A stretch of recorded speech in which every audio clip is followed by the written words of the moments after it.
नमस्कार।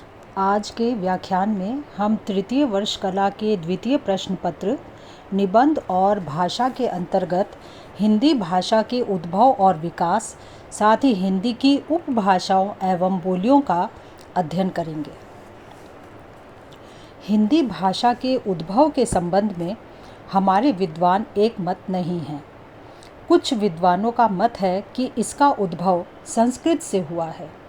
कुछ का मत है कि यह प्राकृत भाषा की पुत्री है। प्राकृत भाषा ही बदलती बदलती हिंदी के रूप में अस्तित्व में आ गई।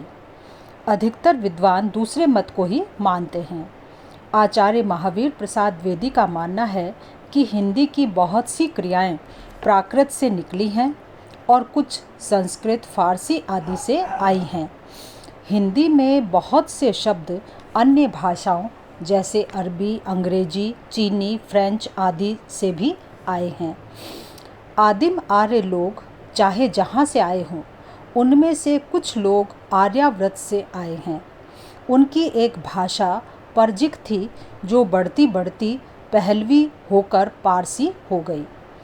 जो लोग पंजाब से आए तो वहाँ तक पहुँचते पहुँचते उनकी भाषा पुरानी संस्कृत हो गई, जिसमें ऋग्वेद में ऋचाएँ लिखी गई थीं। यह भाषा पारसियों के धर्म ग्रंथ अवेस्ता की भाषा से मिलती जुलती थी। पुरानी संस्कृत पंजाब के आदिम निवासियों की भाषा, जिसे प्रथम प्राकृत कह सकते हैं, से मिलने लगी थी। आर्यों ने अपनी भाषा का संस्कार कर उसे व्याकरण द्वारा निबद्ध कर उसे पहली प्राकृत से अलग रखने का प्रयत्न किया। परिणाम स्वरूप वर्तमान संस्कृत का जन्म हुआ। यह वैदिक भाषा से पृथक स्वरूप वाली थी। पुरानी प्राकृत बदलती हुई मध्यवर्तनी प्राकृत या पाली भाषा हो गई और पुस्तकों तक ही सीमित रह गई तथा तब लोग प्राकृत बोलने लगे। आगे दूसरी प्राकृत यानी पाली के कई रूप हो गए, जैसे मागधी, शौरसैनी, महाराष्ट्री आदि। यह प्राकृत के तृतीय रूप हैं। प्राकृत के इस रूप को अपभ्रंश भी कहा जाता है। इस प्रकार भारत मध्य प्रदेश में शौरसैनी अपभ्रंश से हिंदी भाषा का उद्भव हुआ। यह उद्भव 1000 ईस्वी के आसपास हुआ। यूँ तो बोलचाल के रूप में उद्भव और भी पहले हो गया था, लेकिन उसके प्रमाण नहीं हैं। जो प्रमाण हैं वे साहित्यिक रूप से संबंधित हैं। साहित्यिक रूप से पहले भाषा का बोलचाल का रूप अस्तित्व में आ जाता है, यही सर्वमान्य सिद्धांत है। इस प्रकार हिंदी 1000 ईस्वी से के आसपास अस्तित्व में आ गई थी।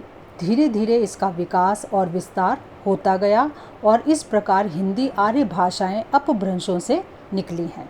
अब हिंदी भाषा का विकास प्राकृत और अपभ्रंश भाषाओं के बाद हुआ।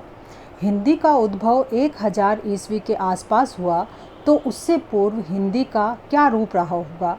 इस संबंध में डॉक्टर पीताम्बर दत्त बर्थवाल का मत है कि संभवतः ईस्वी सन 778 से पहले से ही हिंदी बोली जाती होगी। इस मत की पुष्टि के लिए उन्होंने दक्षिणाचार्य चिन्नोद्योतन के कुवलय माला कथा नामक ग्रंथ का उल्लेख किया है। इस ग्रंथ में विभिन्न स्थानों से माल क्रय विक्रय हेतु आए व्यापारियों की बातचीत की चर्चा है। मध्य प्रदेश के व्यापारी के मुख से आद्र, तेरे, मेरे जैसे शब्द निकलते हैं।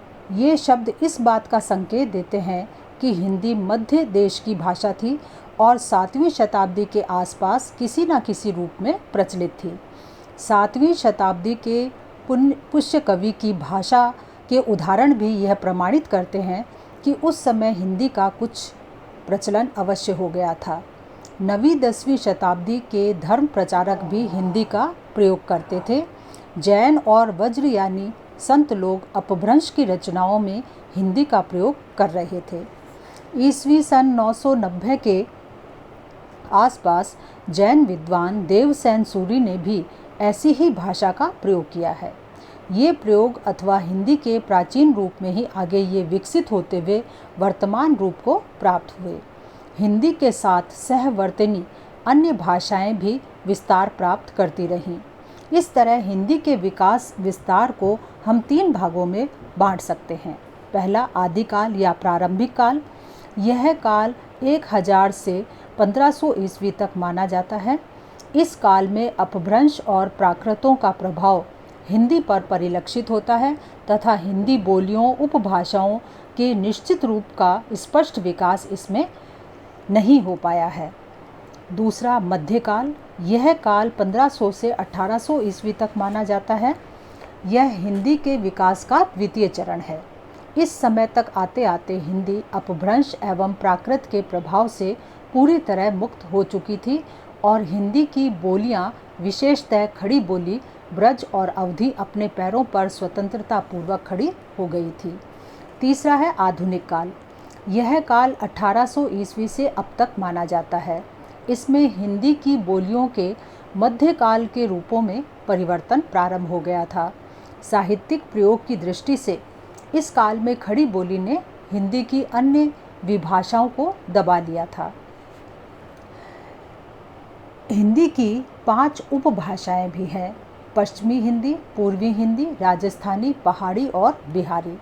इन 5 उपभाषाओं की अनेक बोलियां हैं, जैसे पश्चिमी हिंदी की खड़ी बोली ब्रजभाषा, बांगरू, बुंदेली एवं कन्नौजी बोली। दूसरा पूर्वी हिंदी की अवधी, बघेली एवं छत्तीसगढ़ी बोली। तीसरा राजस्थानी की जयपुरी, मारवाड़ी, मेवाती एवं मालवी बोली। चौथा पहाड़ी की पश्चिमी, मध्यवर्ती एवं पूर्वी पहाड़ी बोली तथा 5वां बिहारी की भोजपुरी, मगही एवं मैथिली बोली मानी जाती है। इस प्रकार हम हिंदी भाषा के स्वरूप का विकास इन कालों में उत्तरोत्तर होता गया था और आज हिंदी एक समृद्ध भाषा बन गई है। बाकी आगे। धन्यवाद।